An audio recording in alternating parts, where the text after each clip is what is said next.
حضرات گرامی ایک اور حدیث پہ ایک اعتراض ہوتا ہے. میں آپ کو صرف وہ احادیث سنا رہا ہوں جس میں ایک اعلیٰ ترین ذہنی کیفیت نمایاں ہوئی.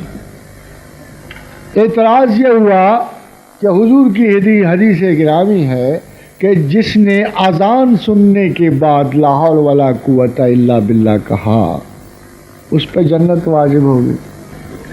اعتراض یہ کہا کہ یہ کیسے ہو سکتا؟ یہ کیسے ہو سکتا؟ خالی لا حول ولا قوت الا باللہ کہنے سے کیسے ہو سکتا؟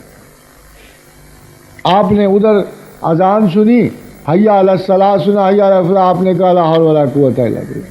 تو اعتراض کرنے والا اس بات پہ اعتراض کرتا ہے کہ اتنے آسان سے عمل کے ساتھ آپ کو جنت کیسے مل سکتی، آپ کو دوزخ سے نجات کیسے مل سکتی.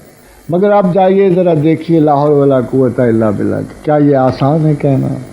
ایک شعوری ذہنی کاوش کے ساتھ کیا یہ آسان ہے کہنا کہ لا حول ولا قوت الا باللہ؟ نہ میری کوئی قوت، نہ میرا کوئی ارادہ، جو کچھ ہے میرے اللہ کا،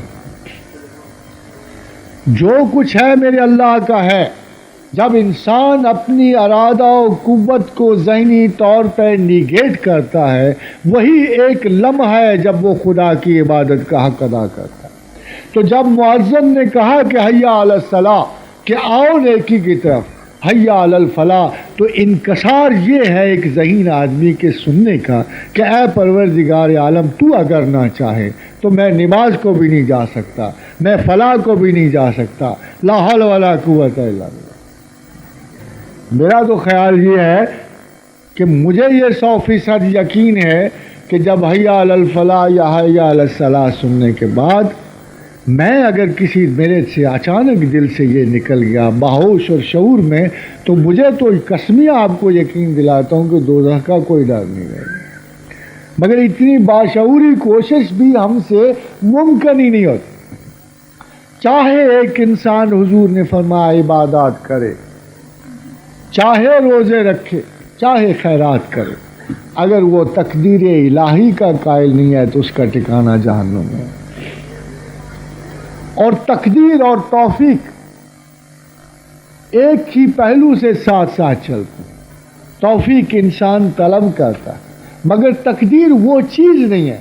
جب جتنی بہترین ایکسپلینیشن رسول اللہ صلی اللہ علیہ وسلم نے تقدیر کی ہے، آج تک زمانے میں سوائے ایک اٹیلین سائنٹسٹ کے اور فلاسفر کے، تقدیر کی کوئی بہترین اس درجہ استدلال تک بھی کوئی نہیں ہوتا. آپ حیران ہوں کہ کسی نے پوچھا کہ اگر تقدیر میں سب کچھ درج ہے تو پھر انسان کیا کرے، انسان کیوں کام کرتا؟ پھر فرمایا کام کرو، اس لیے کہ جو اللہ نے تمہارے نصیب میں لکھ دیا وہ سہل کر دیا، وہ آسان کر دیا. اور آسان کرنے کا مطلب یہ ہے کہ جب تم دو کاموں کو جاؤ گے اور ایک کام تمہاری تقدیر میں نہیں ہے اور ایک کام تمہاری تقدیر میں ہے، تو تمہیں نیچرلی وہی کام مرغوب لگے گا اور وہی بہتر لگے گا کہ جو تمہاری تقدیر میں لکھا گیا. تو تقدیر میں بھی انسان کے پورے جبلی اور شعوری اٹریکشنز کا ایک پہلو شامل. جو اللہ آپ کو اتنے قریب سے جانتا ہو اور اتنی باریکیوں سے جانتا ہو، آپ اس سے کیسے گریز پا سکتے؟ اور اگر تقدیر کے بارے میں کوئی اور دلیل نہ ہوتی تو حضرات گرامی ایک ہی بڑی تھی کہ کوئی انسان نہ اپنا گھر چنتا ہے، نہ ماں چنتا ہے، نہ باپ چنتا ہے، نہ بچے چنتا ہے، نہ بیوی چنتا ہے. کوئی انسان کی پیدائش کہاں ہوتی ہے، کس کے گھر ہوتی ہے؟ کون چاہے گا کہ ایک مفلس اور غریب اور فلاکت زدہ انسان کے گھر پیدا ہو؟ کون نہ چاہے گا کہ وہ ہر ایک آدمی بل گیٹ کے گھر پیدا ہو؟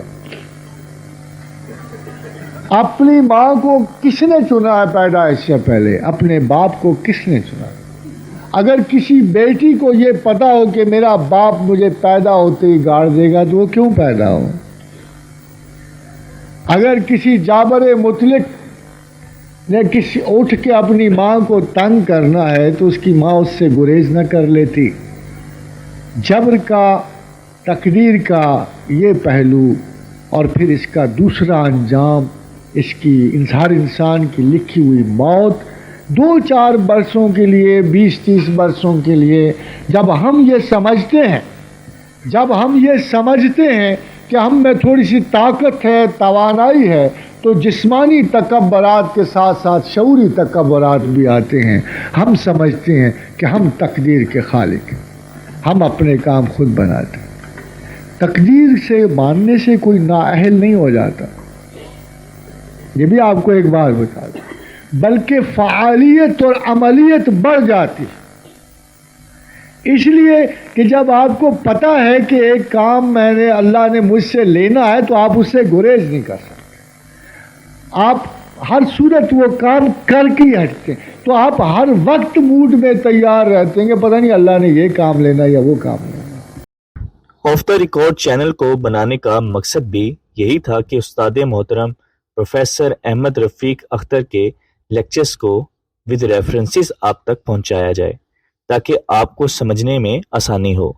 اس ویڈیو میں اس ایڈیشن کے بارے میں اپنا فیڈ بیک ہمیں ضرور دیجیے گا، اور اس چینل کو آپ سبسکرائب ضرور کریں تاکہ آنے والی ایسی ساری ویڈیوز آپ تک بر وقت پہنچتی رہیں۔